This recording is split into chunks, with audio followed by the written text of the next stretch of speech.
숫자들에 감춰진 비밀을 찾아라 예산 추적 프로젝트 빅벙커에 오신 여러분 환영합니다. 반갑습니다. 자, 시작부터 이런 얘기 또 이렇게 좀 연초부터 셀프 칭찬 한번 하고 넘어가겠습니다. 지난 연말에 저희 빅벙커가요 2021 부산 민주언론상을 받았습니다. 내용을 보자면 저희가 100회까지 쭉 이어오면서 예산을 통해서 다양한 사회 문제들을 전달을 했고 특히나 주거 빈곤 아동편 기억나시죠? 네. 편을 통해서 보호받아야 할 아이들이 처해 있는 열악한 주거 실태를 알리고 이야기했다는 점에서 수상을 하게 됐다라고 합니다. 셀프로 박수 한번 쳐주세요. 이게 굉장히 뜻깊은 상이거든요. 실제로 그 시청자 여러분들께서 고심 끝에 뽑아주신 그런 귀중한 상이기 때문에 더욱더 감동적인 상이었다고 하고요. 앞으로 더욱더 열심히 달려봐야 될 것 같습니다. 자, 시작부터 계속 오랫동안 쟤네들끼리 얘기하고 기다리시는 분 계셔요. 죄송합니다. 부산 노동권익센터 석병수 센터장, 안녕하십니까? 네, 반갑습니다. 저 이런 모습 지금 처음 봤거든요. 항상 현장에서 입는 작업복 스타일로. 작업복 스타일로 항상. 예. 자, 이 훈훈한 분위기 속에서 오늘 또 어떤 예산을 추적할지 빅벙커 오늘의 예산을 공개합니다. 자, 빅벙커 오늘의 예산은 3,009억 6,045만 6천 원입니다. 생각했던 것보다 큰 돈인데요. 자, 과연 어떤 예산인지 네 분이 힌트를 좀 주신다면요. 재난지원금 같은 일터. 아버지를 아버지라 부르지 못하는 홍길동. 나랑 일하는데 불안한 일자리. 일하는 건 정규직, 배우는 계약직. 점점 구체화가 돼가고 있는데. 자, 힌트를 또 들으시면서 짐작하시는 분도 계실 텐데요. 근데 그 짐작보다 조금 더 어쩌면 약간은 충격적이실 수도 있어요, 이 내용이. 자, 오늘의 주제가 뭔지 바로 공개해드립니다. 보시죠.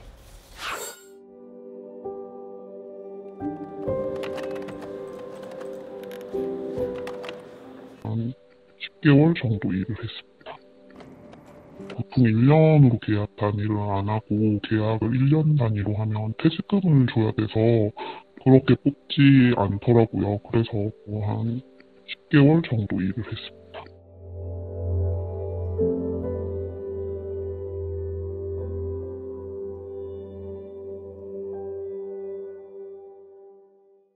계약 자체를 저 같은 경우에도 단기로 4개월씩을 했었어요. 올해는 이제 퇴직금 내로 문제 때문에 11개월로만 잘라서 하는 걸로 알고 있거든요. 이게 끊어서 계약을 하다 보니까 한 며칠 쉬다가 다시 재계약을 해서 계속 다니고 계신 분들도 있고 그런 고용 형태가 좀 힘들다 보니까 재사를 했습니다.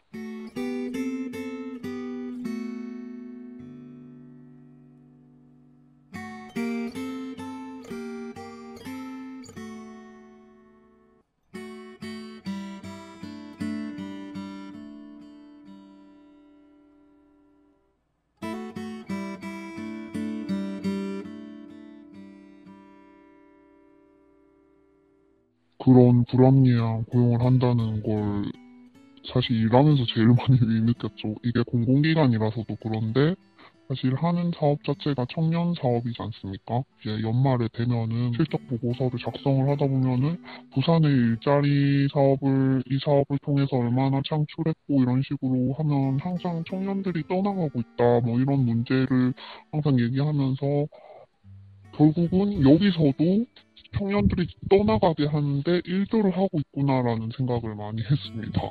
막상 이 일을 하고 있는 청년은 청년이 아니구나 하는 느낌을 많이 받았습니다.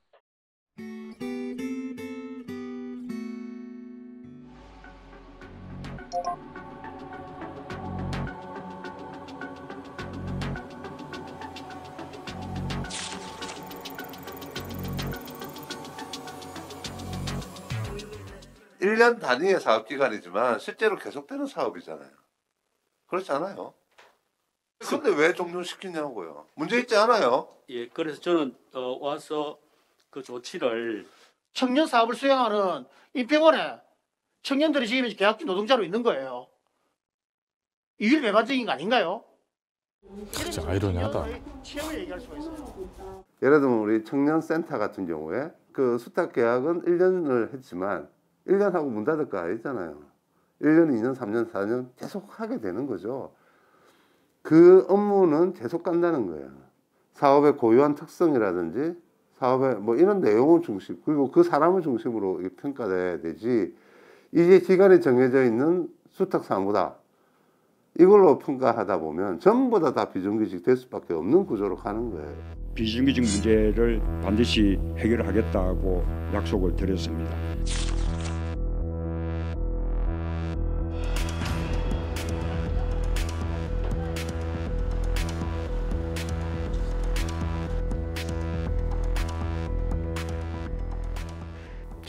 지난주 금요일이죠.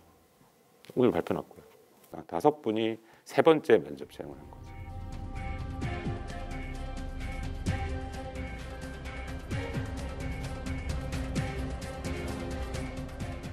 보통 민간 기업에서 이렇게 하면 나가라는 소리잖아요. 네.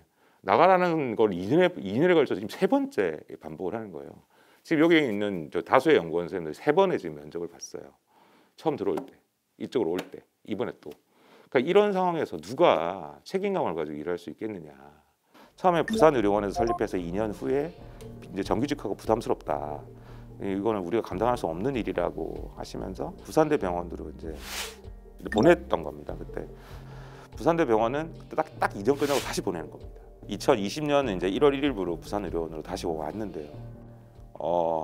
내정자가 있는 공개 채용을 한 거죠. 엄밀하게 따지면 물론 가산점이라는 방식으로 뭐 책임을 면해 가려고는 하지만 실제 내정자가 있는 재채용인 거죠. 가산점이 있다는 것 자체가.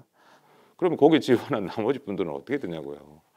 내정자가 있는 이런 면접을 왜 해야 되며 그 사람들 알고도 뻔히 알고 하셨나? 모르고 했다면 이제 사죄를 드려야 될 판인 거예요. 그럼 이제 재채용을 한다 그러면 일을 하다가 네. 면접이 있어서 면접을 그렇죠. 보고 다시 네. 와서 그다음에 또 그래도 만족관으로서의 또 최소한을 다하신다고 또 진짜 면접을 하신 거예요. 얼마나 속상하겠어요.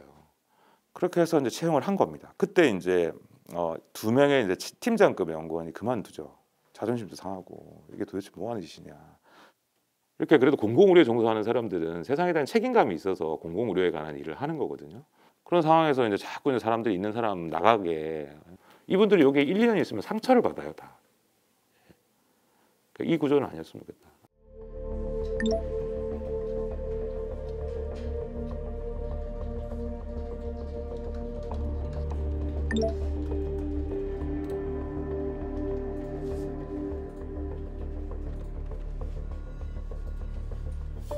공공보건의료지원단이 지금은 역할이 진짜 중요해요. 이제 이게 코로나 상황이 되면서 이제 공공의료가 이제 서부산의료원, 침대병원, 공공병원화, 코로나 팬데믹에 대한 그 공공의 영역의 책임성 확대 등에 대한 요구 등을 감안할 때 공공보건의료 정책과 관련된 부분에 대한 역할을 공공의료 지원단이 해야 되는데 이분들의 그 고용의 형태와 처우가 이렇게 열악하다는 것은 부산시의 공공의료 부분에 대한 인식이 얼마나 낮은 수준인가를 반증하는 것으로 생각이 듭니다.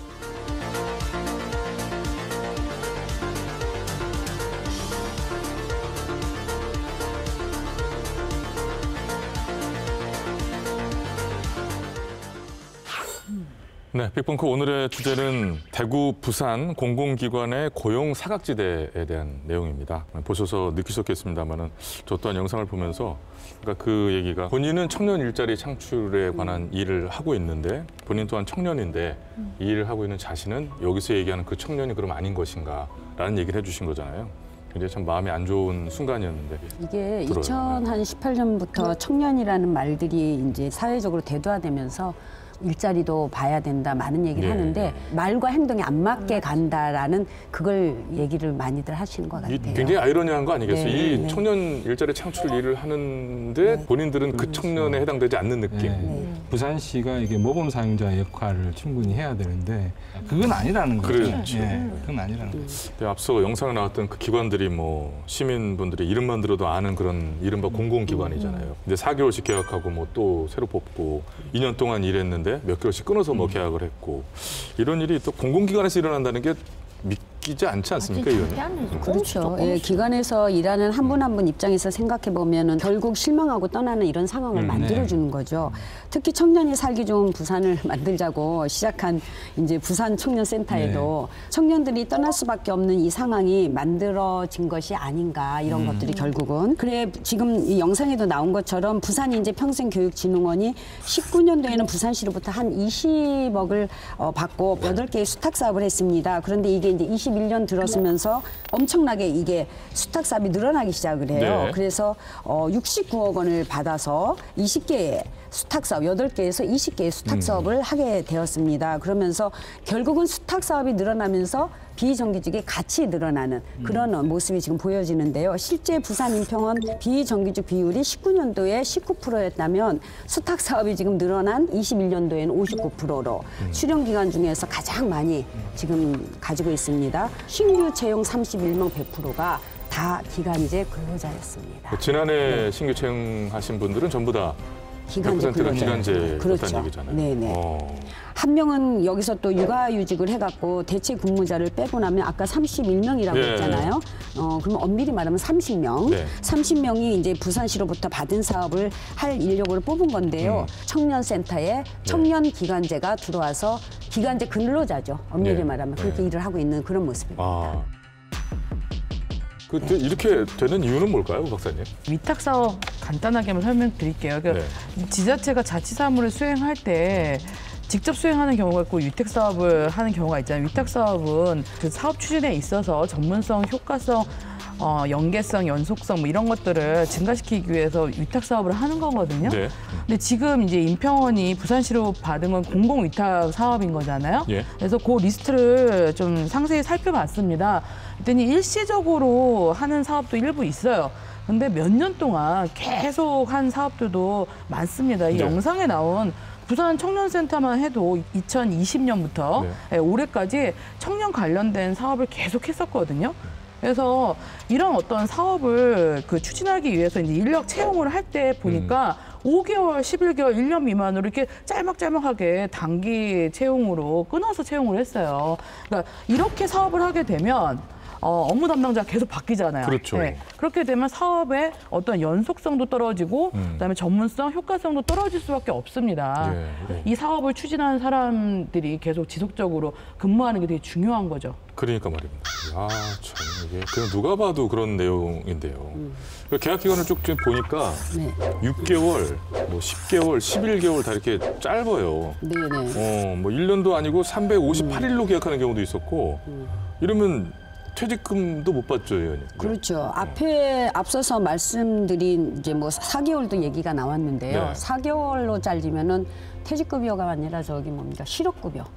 실업급여 자체도 못 받는 상황이고요. 민간도 아니고 이제 공공기관에서 만든 일자리가 개인 입장에서도 이것을 볼 때는 그렇게 뭐 썩 좋은 일자리라고 봐지지는 않는 이런 상황인데요. 본인들도 굉장히 미숙하고 잘못됐다라는 건 인정을 해요. 왜냐? 그랬으면 선배 조금 더 먼저 했던데 이런 데에 물어봐서 어떻게 해야 될 건가 의논을 해서 해야 되는데 이걸 너무 쉽게 생각해서 이렇게 해서 결국은 눈물은 누가 흘리냐. 기간제 근로자 우리 청년들이 흘리는 그런 모습이죠. 보통 이제 이게 공공위탁을 할 경우에 임용일부터 12월 31일까지 이렇게 하다 보니까 1월 1일은 쉬는 날이죠. 1월 2일까지 보통 쉬는 날이다 보니까 임용은 1월 3일부터 했잖아. 이렇게 해서 1월 3일부터 이제 근로계약서를 작성하게 되는 게 많단 말이죠. 그러면 이틀 빠지는 1년이 되어서 퇴직금 발생하지 않고 더욱더 좀 아닌 것 같은데요.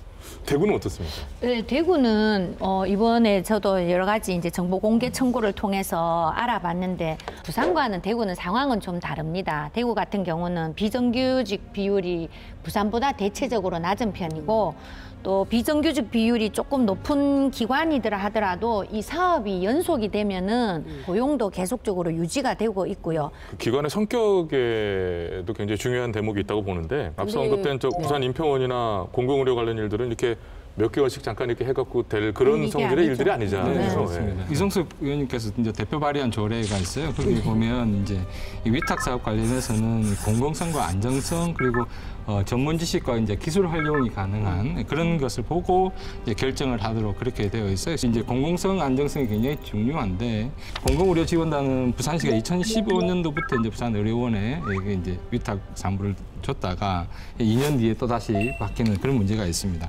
공공의료지원단은 이 의료 산업 관련해서 이제 정책의 싱크탱크 역할을 하는 전문 집단이라는 거죠. 그래서 이게 단기간에 이루어지는 그런 사업들은 아닌 거죠. 코로나 같은 이제 팬데믹 상황에서는 더더군다나 좀 이런 사업들이 이제 중요한 이제 그런 포지션을 좀 잡고 있는 것 같아요. 그래서 이게 단기적으로 이렇게 왔다 갔다 이렇게 하는 건 심각한 문제다. 부산 시민들을 위해서도 이런 생각이 듭니다. 이 내용 자체를 들으시고 굉장히 이게 글쎄 어떻게 표현하면 충격적이고 진짜야?라고 하시는 분들이 계실 만한 내용이에요, 사실. 그 아까 지원단에 일하는 분들 중에 몇 년째 같은 업무를 하고 계시는데 그중에 면접을 3번이나 본 분도 계시다고 그래요. 다시 임용, 다시 뭐 채용, 다시 채용 이렇게 되는 건데 이거 어떻게 해석을 해야 됩니까? 이게 그 의료지원단 분들이 저희 센터에 이제 상담을 온 적이 있어요. 이런 것들 때문에. 그래서 처음에 부산의료원에서 사업을 하다가 부산대학교로 넘어갔다가 2년 뒤에 다시 또 왔다가 이런 문제들 때문에 안에서 이제 일하시는 분들이 너무 스트레스를 많이 받는다. 이들의 업무는 부산의 공공의료 관련해서 이제 장기적인 플랜을 세워야 되는 그런 고민들을 해야 되는 건데 정작 본인은 1년, 2년짜리 이제 계약직이다 보니까 이 사명감만으로 이런 사업들을 장기적인 계획을 세울 수 있을까? 그게 저는 의문이 좀 생깁니다. 일하시는 분 한 분 한 분의 개인적인 어떤 그런 고용의 상황이라든지 이런 문제이기도 하겠습니다만 공공의료 서비스만 보더라도 결국에 시민에게 돌아가는 거잖아요. 그렇죠. 근데 이게 사실 그 불안한 상황에서 양질의 서비스가 과연 갈 수 있을까라는 차원으로 들여다본다고 하면 이건 결코 가벼이 넘길 수 있는 문제가 아닌 것 같은데 그만큼 그동안 드러나지 않아서 몰랐던 게 아닌가 하는 생각이 드는데 특히 부산이 안타깝게도 이게 좋은 일자리로 잘 안 이어진다는 얘기로 귀결이 되는 것 같은데 어떻습니까? 네, 이렇게 위탁 사업이 많아지면서 단기적으로는 일자리 건수는 많아질 수 있어요. 하지만 좋은 일자리로는 이어지지 않을 수가 있죠. 안정적인 일자리가 좀 좋은 일자리잖아요. 지금 2019년에 비해서 2021년에 비정규직 비율이 약 39% 증가했습니다. 네. 특히 지난해 부산시 17개 출연기관에서 신입사원을 채용했습니다. 근데 약 59%가 비정규직으로 나타났고요. 그래서 절반 이상이 이제 비정규직이라는 건데 특히 앞서 그 영상에 나왔던 부산 인평원 있잖아요. 그리고 또 부산 그 도시재생센터는 100% 비정규직을 뽑았습니다. 그래서 부산 디자인진흥원, 그다음에 부산 테크노파크 같은 경우에도 90% 이상이니까 지금 출자 출연 기관들이 거의 비정규직을 뽑는 셈이죠. 아, 그러네요. 좀 도편을 뭐 저는 보고 있습니다만 거의 뭐 급하게 썼다가 급하게 뭐 필요할 때 썼다가 또 뭐 이렇게 하는 그런 구조인데 신규 채용뿐만 아니라 부산 인평원이나 부산정보산업진흥원, 부산디자인진흥원, 부산도시재생센터는 비정규직 비율이 이제 절반 정도고 직원 2명 중 1명이 이제 비정규직이라는데요. 저는 이걸 보면서 무슨 생각을 했냐면 우리 요즘 부산시 같은 경우에 환경을 생각해갖고 일회용품 안 씁니다. 다 일회용품 거의 다 없앴습니다. 이제 이걸 사람으로 비교하면 조금 심한 표현일지 모르지만 아니 환경도 이렇게 해서 우리가 쓰지 말자 해서 하는데 심지어 우리 사람을 이런 식으로 이렇게 가는 거는 조금 퇴출시켜야 되는 거 아닌가. 맞습니다. 그것도 공공기관에서. 사업을 맡기는 지자체나 실제로 이제 받아서 하는 기관 입장에서는 이것을 하나를 사업으로만 보는 것 같아요. 그래서 사람이 하는 일이 아닌 서류상에 있는 숫자로만 좀 보는 것 같고 실제로 이제 정부와 그 부산시가 보면 2017년도 7월에 공공부문 비정규직 제로 선언을 했었어요. 그래서 그동안 이제 그 시사나 공공기관 관련해서 이제 계속 비정규직을 줄이는 사업들을 진행했었고 부산시가 발표한 이제 노동기본계획 5개년 계획에는 2022년도에는 비정규직을 없앤다 시사나 공공기관에 이렇게 사업 계획도 이제 나와 있는 상황인데 2018년도, 19년도에는 비정규직을 좀 줄여가는 사업들을 실제로 했었어요. 그래서 숫자도 조금 줄여갔거든요. 근데 이게 이제 그 가이드라인 자체가 2017년 7월 20일 이전에 근무한 사람들을 정규직한다 내지는 줄여간다 이런 개념이다 보니까 그 뒤에 들어오신 분들 관련해서는 가이드라인이나 이런 지침 자체가 없어요. 그러다 보니까 이제 이렇게 고민해서 이제 점점 사라지게 됐죠. 그래서 이제 그 당시엔 잠시 줄어드는 것 했다가 2019년, 2020년 되면서 이제 폭발적으로 이제 늘어나는 관심 속에서 벗어나고 가이드라인에서 벗어나다 보니까 이게 이제 신경을 안 쓰게 되는 거죠. 지금도 저희가 이렇게 얘기를 꺼내지 않았더라면 혹시 모르고 알지 못하고 넘어갈 수 있는 그런 내용이었던 것 같은데. 자, 배우님, 대구는 어떻습니까? 예, 대구도 보니까 공기관 위탁 사업비는 지금 매년 증가하고 있어요. 그만큼 이제 사업 수가 많아졌고 규모도 커지고 있다는 건데 다행히 이 비정규직 비율은 약 17%로 증가하지도 않고 감소하지도 않고 그 일정 비율을 유지하는데 그 중에 좀 이제 한 군데가 대구 청소년 지원재단을 제가 좀 유독 봤는데 유일하게 대구의 공기관 중에서 비정규직 비율이 50%가 넘는 곳이거든요. 근데 왜 이렇게 많은지 제가 직접 알아보니 그 중에 이제 절반 정도 되는 분들이 이미 그 수탁 기관에 정규직으로 대우를 받고 계시기 때문에 현황에는 이렇게 비정규직으로 잡혀 있지만 정규직에 준하는 대우를 받고 있고 또 일부는 한 주에 한 14시간 미만으로 본인의 어떤 여러 가지 사정을 고려해서 양쪽 상황에 맞아 들어가서 대구를 보고 어쨌든 상황이 좀 다르긴 다르네요. 뭐 나아질 것이라고 기대하면서 저희가 이 얘기를 하는 거니까요. 이 공공위탁이라는 게 전문적으로 잘하라고 예산 주면서 맡긴 건데 이제 일을 좀 하나 싶은데 막 사람 바뀌고 아니면 안 바뀌려고 일하면서도 계속 다시 다음 이력서 막 쓰고 있고 또 면접 준비해야 되고 이게 과연 이게 일이 되겠냐라는 얘기죠. 전혀 효율적으로 보이지 않거든요. 대체 왜 이렇게 됐는지 빅벙커가 직접 물어봤습니다. 보시죠.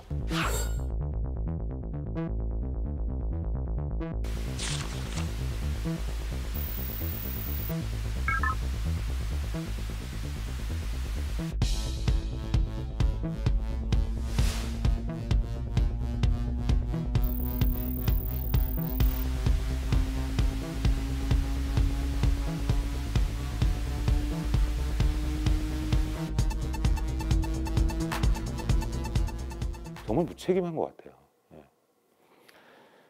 제가 제일 화났던 순간은 이런 문제를 제기했을 때 부산시의 반응이었어요. 일단 책임을 인정하지 않는 게 첫 번째고요. 이건 내 일이 아니다. 우리는 할 수 없다. 이런 말도 안 되는 게 어떻게 발생할 수 있죠? 지금 5년, 6년이 지나서 이 상황인데도 아직도 인정을 안 하는 이런 상황도 참. 계속 논의가 있었음에도 불구하고 부산의료원은 우리는 감당할 수 없다. 그에 대한 관리 책임을 지고 있는 부산시는 최대한 좀 해달라. 이 논의를 못 벗어나는 거예요. 이걸 그 누구도 감시 감독하지 않는다. 책임을 지지 않는다는 거.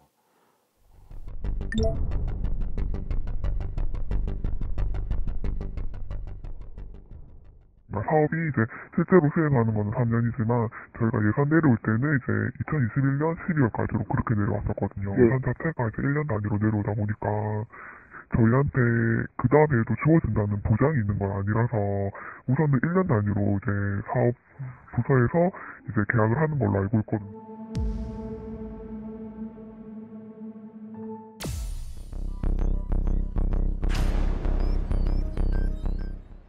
별도로 막 그렇게 사업에 따라서 기간제분들을 막 채용하거나 하고 있지는 않습니다. 서울시 시책 자체도 기간제보다는 정규직 채용을 우선적으로 권고하고 있어서 저희가 기간제 채용은 지향하고 있습니다. 저희는 공공기관이잖아요. 기관에서 먼저 앞장서서 정규직을 채용을 해야 되지 단순히 사업이 생긴다고 해서 그 사업 따라서 사업이 있을 때마다 기간제 채용을 뭐 그런 식으로 수시로 하는 것 자체는 정부뿐만이 아니라 시에서도 공고하고 있지 않다는 거죠. 단년도 사업이 된다라고 하게 되면 저희는 이제 2년 계약을 공고를 내게 되어 있고요. 그건 이제 기간제법에 따르고요. 1년으로 하는 거는 거의 없죠. 봤을 때는 아직 본 적이 없어요.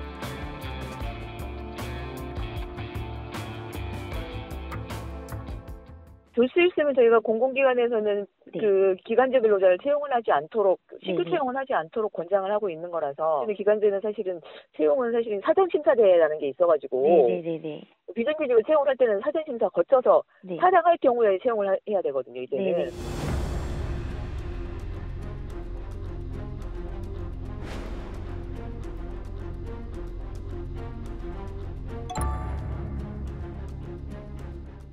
공고문에는 1년 연장이 되는 문구가 일단 실렸고요. 평가에 의해서 연장을 할 수 있다라는 문구가 실려 있어요. 그래서 지금 자체적으로는 기간제 근로자분들에 대한 근무 평가 시스템을 지금 마련을 하고 있고요. 개선이 된 이 상황에서 보면 충분히 이제 계약 올해 같은 아쉬운 상황은 일어나지 않을 거라고 생각을 하고 있습니다. 가족같이 생각하는 그런 뉘앙스의 말들을 많이 하셨고, 계약 형태 같은 것도 좀 안정적으로 할 수 있도록 노력하겠다, 뭐 초반에는 그런 얘기를 하셨는데, 그걸 만약에 그렇게 하실 수 없을 것 같으면 차라리 그런 말을 안 하시는 게 오히려 덜 희망적이지 않았나. 네, 부산시나 각 기관의 얘기를 들어보면은 뭐 일부러 짧게 계약을 하려고 하거나 그런 게 아니고 행정을 하다 보니 이렇게 되었다, 결과적으로 이렇게 얘기를 하는데, 뭐 예산이 1년씩 나오니까 어쩔 수 없다. 기간이 정해져 있는 사업이라 어쩔 수 없다. 위탁 사업이라 어쩔 수 없다. 또 내년에도 이게 다시 또 예산을 받게 될지 모르기 때문에 미리 정규직을 뽑아놓을 수 없다라는 그런 이제 얘기인 것 같아요. 예산이 이제 1년씩 나오니 어쩔 수 없다 이 말씀을 하신 거는 이거는 어디나 다 똑같습니다. 대구도 예산 1년 단위로 내려오거든요. 그렇다 하더라도 그 기관마다 이 사업에 대한 의지가 있다면 예비비라든지 그 각 기관이 출연금이나 이런 게 다 있습니다. 그럼 이걸로 일단 인건비는 지속적으로 준비를 하는 거예요. 그래서 이 사업을 성공시키겠다는 의지가 좀 중요한 건데, 지금 앞에 지금 나온 영상의 기관들은 보면 계속 핑계를 대거든요. 그래서 지금 이렇게 수개월짜리로 한다는 거는 그 기관에서 저는 이게 의지의 문제고. 바로 그 지금 이제 의지의 문제로 넘어가게 되는 건데, 그러니까 할 수는 있는데 어디는 의지에 의해서, 의지의 강력에 의해서 어디는 되고 어디는 안 되고. 이게 기간제법을 보면 사업의 완료 또는 특성한 업무에 완성에 필요한 기간이 정해져 있는 경우에는 2년을 초과해서 이제 채용할 수 있다라고 되어 있거든요. 그래서 실제로 그 기간에서 정말로 이게 전문성을 고려해서 지속적으로 사업이 가야 된다 그러면 이거 관련해서는 2년 이상 근무를 시켜도 아무런 문제가 법적으로 문제가 생기지 않습니다. 그럼에도 불구하고 이제 부산시에서는 그렇게 하고 있고, 판단을 자유적으로 하는 거죠. 그러니까 그 전문성에 대한 판단. 그렇죠. 근데 할 수 있는 것을 오히려 공공기관이 이렇게 한다는 건 좀 이해가 안 가지 않아요? 이해가 안 가죠. 아까 우리 센터장님 말씀하신 것처럼 이거 어찌됐건 솔선수범을 해야 되는 게 공공기관 아닙니까? 그리고 이 사무는 앞에 말씀드린 것처럼 공적 사무예요. 청년하고 의료는. 그리고 지금 계속 대선 주자들이 얘기하는 중점 과제 아닙니까? 아주 중요한 지금 시대 정신을 갖고 있는 이런 정책들이 이렇게 단발적으로 지속성을 담보하지 못하고 간다는 거는 참 문제가 있죠. 맞습니다. 배지수 의원님, 부산에 쓴소리를 좀 하겠습니다. 또 이태도 했는데 더 큰 쓴소리를 좀 하나 하겠습니다. 그거는 다른 게 아니라 비정규직 채용 사선 심사제라는 게 있어요. 이제 사실 이거는 비정규직 비율을 낮추기 위해서 이제 지속적인 이런 사업들로 이제 이렇게 가주는 것들을 권장한다. 어떻게 보면 그런 차원이 이게 더 많아요. 그러니까 어찌 보면 이거잖아요. 비정규직으로 이걸 과연 뽑아야 되는 게 맞아라고 심사를 한다는 거잖아요. 그래서 부산의 각 기관이 사전심사위원회를 구성해서 비정규직 채용을 승인한 비율이 97.8%입니다. 다 해줬다는 거잖아요. 그러니까 거의 100%라는 거죠. 그렇다면은 결국은 심사위원들이 이 수많은 사업들이 하나도 전문성이나 지속성으로 보지 않고 그냥 이건 다 단발로 끝내라 이런 어떻게 반대적으로 보면 그런 얘기잖아요. 어떤 기간만 봤다는 얘기죠. 저는 이게 조금 서글픈 게, 아니 우리 부산 시민 입장에서 볼 때는 우리도 권리가 있는데 우리에게 필요한 것들은 전문적으로 지속적으로 해서 꾸준하게 시민을 보살펴주고 그렇게 해줘야 되는데, 특히나 의료 쪽은 더 그렇죠. 그렇죠. 우리를 시민을 그냥 돈을 받아서 그냥 하는데 필요한 그 하나의 옵션으로 생각하나? 저는 이런 생각이 사실은 들었어요. 그래서 좀 많이 이 부분이 서글픈 부분이라 부산시가 이건 분명히 개선해야 됩니다. 그러니까 보는 시점, 관점을 달리해야 된다는 거죠. 이게 지금 굉장히 좋은 제도가 있네요. 비정규직 채용 사전심사, 이거는 지금 이 기간에 대한 어떤 이 일에 이 직에 비정규직을 뽑아도 돼? 라고 심사를 하는 거란 말이에요. 근데 거의 다 돼. 그래서 이거를 어떻게 바꿨으면 좋겠냐면 심사할 때 그 내용을 볼 거 아니에요. 그 사업의 내용을 볼 때 오히려 이건 안 돼 이게 아니라 이거 조금 더 면밀어, 이건 지속적으로 끌고 가야 돼. 뭐 이거는 장기적으로 가야 돼. 오히려 이걸 발굴해내는 그런 시스템으로 오히려 좀 네거티브 방식이 아니라 포지티브 방식으로 바뀌어야 될 것 같아요. 좋은 말씀이신 것 같아요. 근데 일단은 이거 자체가 기본적으로 어느 선까지는 그래도 그 마지노선을 정해놓고 이건 좀 맞겠다라는 취지 같은데 비정규직을 양산하는 것을. 근데 다 승인해버리면 근데 이거는 눈치가 진짜 없네요. 어떻게 97.8%를 냅니까? 그렇죠? 매 케이스마다 이것만인 줄 알았겠죠. 합쳐지니까 된 거겠죠. 이렇게 그렇게 된 일이겠죠. 아유 참. 실제로 이게 사람으로 이제 보는 것들이 정말 중요하다라는 생각이 있습니다. 저도 이제 이 사업만이 아니라 이게 공무원들도 그렇고 그 안에 계시는 노동자들도 그렇고 그런 전반적인 이제 노동 존중에 대한 기본적인 생각이 있어야 그런 인식들이 조금 바뀌어야 이 비정규직 문제는 조금 풀리지 않을까라는 생각이 있습니다. 가만 생각하니까 이게 일자리 창출에 1등 공신들이 그러니까 기간제 근로자들이세요. 그 1등 공신에게 맞는 나머지 부분들을 좀 해줘야 될 것 같아요. 공신답게 좀 해줘야 될 것 같아요. 숫자로 일만큼 일자리 창출했다 하고는 뒤에 들여다보면 이렇게 전부 다 계약직으로 맞아요. 하고 있으면서 각자 업적이나 치적으로 자꾸 일자리를 내세우는데 두 번 더 우리 국민과 시민들을 저는 상처 주는 일이 아주 중요한 얘기 하셨네요. 숫자만 늘리기 위해서 일자리 창출 숫자를 늘리기 위해서. 우리 시는 이만큼의 고용 창출을 해냈습니다라고 홍보하는 걸 보게 되는데 그 이면에는 이런 부분들이 있구나. 숫자가 전부는 아니구나 하는 걸 알게 됐을 것 같고요. 오늘 그때 많은 내용들을 알게 된 것 같고요. 또 많은 분들이 아셔야 할 만한 내용이었던 것 같아요. 자, 끝으로 한 줄 평 시간 넘어가 볼 텐데. 고용이 불안정하면 성과도 불안정하다. 공공기관은 숫자 노름하지 말고 앞으로 제대로 좋은 일자리 만드시기 바랍니다. 청년들의 일자리에 대한 절규 모범 사용자 역할부터 해야 된다. 새롭게 하소서 좋은 말이죠. 일터에서는 이 말 안 나왔으면 좋겠습니다. 네, 그 일자리가 불안하면 복지도 불안한 거고 그 모든 것은 시민에게 돌아온 것이 아니겠나 생각이 듭니다. 아무튼 오늘 많은 얘기들이 오갔습니다마는 시대 정신 아니겠습니까? 사람 중심으로 우리가 생각을 해야 될 것 같고 그런 부분들이 좀 우리가 느린 점이 있다면 이제부터는 젠걸음으로 따라가야 되지 않나 하는 생각을 해보게 됐습니다. 자, 오늘 긴 시간 수고 많으셨고요. 예산 추적 프로젝트 빅벙커 다음 시간에 새로운 예산으로 다시 찾아뵙겠습니다. 시청해주신 여러분 고맙습니다.